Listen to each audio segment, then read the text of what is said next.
पूरी demon slayer series का अगर कोई बेस्ट आर्क है तो नो डाउट वो इन्फिनिटी कैसल है, क्योंकि इस आर्क में फाइट होती है सारे अपर मून्स और सारे हाशिरास की। एंड वो सारी फाइट्स देख लेने के बाद तुम लोगों के रोंगटे खड़े हो जाएंगे। और जो लोग हाशिरा ट्रेनिंग आर्क को कंप्लीट करने के बाद इस वीडियो को देखने आए हैं, without any further delay let's get into the best arc of Demon Slayer AKA Kimetsu no Yaiba story.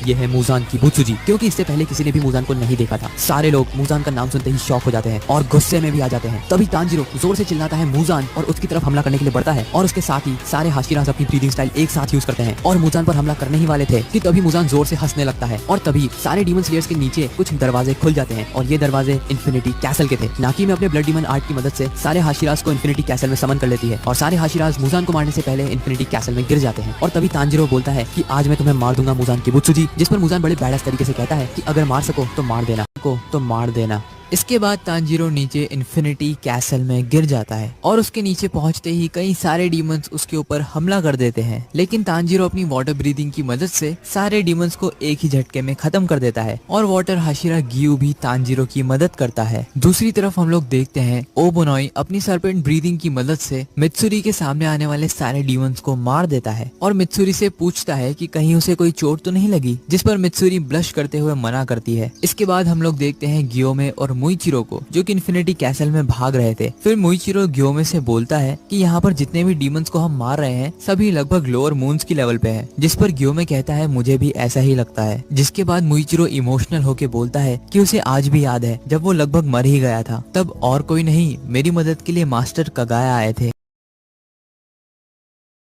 और मेरे बहुत ही खराब समय में उन्होंने मुझे बहुत ही अच्छी ट्रीटमेंट दी। और ये सब सिर्फ मेरे साथ ही नहीं, मास्टर कगाया सारे डीमन स्लेयर्स को एक जैसा ही मानते थे। और तभी मुइचिरो की आंखों में आंसू और गुस्सा भर जाते हैं, ये कहते हुए कि मुजान की बुत्सुजी ने मेरे मास्टर को नहीं मेरे सेकंड फादर को मारा है और अब फर्क नहीं पड़ता कि मुजान कितना पावरफुल है, मैं उसे नर्क पहुंचा कर ही दम लूंगा। और इस बात पर गुस्से में गियोमे बोलता है मैं भी। जिसके बाद हम लोग देखते हैं सानेमी को, जो कि इन्फिनिटी कैसल में कहीं बैठकर रो रहा था। सानेमी सोचता है कि वो मास्टर कगाया को नहीं बचा पाया और इस चीज से सानेमी बहुत ज्यादा ही गुस्से में था। तभी वहाँ पर कुछ लोअर मून लेवल के डीमंस आ जाते हैं, लेकिन सानेमी एक ही झटके में सभी को खत्म कर देता है। जिसके बाद हम लोग देखते हैं इनोस्के को, जो कि इन्फिनिटी कैसल के अंदर आ चुका है और वो बहुत ही ज्यादा एक्साइटेड है एज एवर, क्योंकि वो अपने नए मूव्स अलग अलग डीमंस पर ट्राई करना चाहता था। जिसके बाद हम लोग देखते हैं जेनित्सु को, जो कि इन्फिनिटी कैसल में दौड़ रहा था और किसी आवाज का पीछा कर रहा था, ये कहते हुए कि ये जो बंदा है इसे माफ नहीं किया जा सकता। इसके बाद हम लोग देखते हैं इंसेक्ट हाशिरा शिनोबू को, जिसे पास ही के रूम में से खून की बदबू आती है। जैसे ही शिनोबू उस गेट को खोलती है, वो देखती है कई सारी लड़कियों की लाशें एक ही जगह पर बिछी हुई थी और उन सभी के ऊपर बैठा था एक डीमन, जो कि और कोई नहीं अपर रैंक 2 डोमा था। और तभी शिनोबू को याद आता है कि उसकी बहन ने उसे बताया था कि जिस डीमन ने उसे मारा है अपने सर पर ताज रखता है, लाल कलर के कपड़े पहनता है, उसकी आंखें रेनबो कलर की हैं और उसके हाथ में गोल्डन कलर के फैंस भी हैं, जिससे वो समझ जाती है कि डोमा ने ही उसकी बड़ी बहन को मारा था। और जैसे ही शिनोबू ये समझ जाती है, उसका गुस्सा नेक्स्ट लेवल पर पहुंच जाता है। वहीं दूसरी तरफ हम लोग देखते हैं जेनित्सु को, जो कि किसी रूम के अंदर एंटर करता है और बोलता है कि मैं जानता हूँ तुम अंदर हो, अब बिना टाइम वेस्ट किए फटाफट बाहर निकलो। तभी सामने वाले गेट में से एक डीमन बाहर निकलता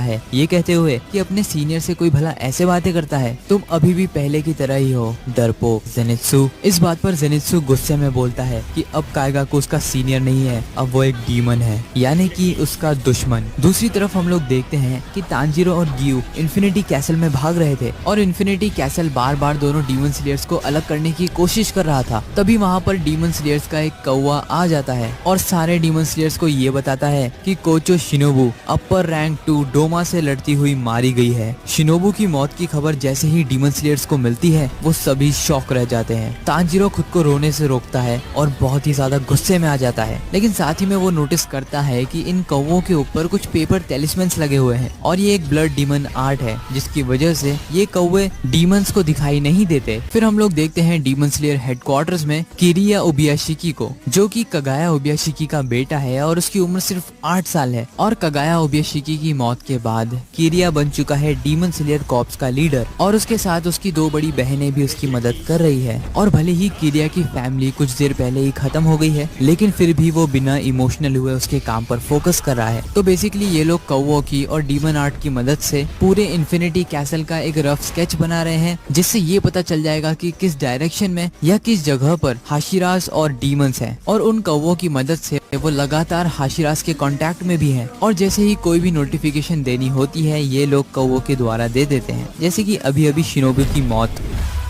कगाया उबियाशिकी बहुत ज्यादा ही स्ट्रिक्ट थे और अपनी स्ट्रिक्ट पेरेंटिंग की मदद से उन्होंने किरिया को बहुत जल्दी ही बढ़ा कर दिया। किरिया बोलता है कि अभी भी इन्फिनिटी कैसल का बहुत बड़ा हिस्सा उन्हें नहीं पता कहाँ पर है, और इसीलिए वो सारे कौवों को ऑर्डर देता है कि वो नॉर्थ की साइड जाए और नॉर्थ साइड की मैपिंग करने में उसकी मदद करें। फिर किरिया की बड़ी बहन बताती है कि अभी सिर्फ 2 ही लोग अपर मून से लड़ाई कर रहे हैं, और वो दोनों हैं कानोआ और जेनित्सु। फिर हम लोग देखते हैं जेनित्सु और काइगाकू का एपिक फेस ऑफ, जहाँ पर काइगाकू जेनित्सु का मजाक उड़ाता है और कहता है कि तुम बहुत ही ज्यादा कमजोर हो, तुम्हें क्या लगा मैं तुम्हारा सीनियर हूँ इसलिए मैं तुम्हें छोड़ दूंगा? कम ऑन जेनित्सु, तुम इतने बेवकूफ कैसे हो सकते हो? जिस पर जेनित्सु बहुत ही बैडएस तरीके से कहता है कि मेरा सीनियर बहुत ही ज्यादा खुश लग रहा है सबसे कमजोर अपर रैंक बन के। और ये सुनते ही काइगाकू बहुत ही ज्यादा शॉक और कंफ्यूज हो जाता है कि क्या ये वही जेनित्सु है जिसे मैं जानता था। काइगाकू हंसते हुए कहता है कि अब तुम पलटकर जवाब भी दे देते हो, लेकिन जेनित्सु मजाक के मूड में बिल्कुल नहीं था। वो काइगाकू से पूछता है कि ऐसी क्या दिक्कत आ गई थी कि तुम्हें डीमन बनना पड़ा? क्या तुम्हें पता नहीं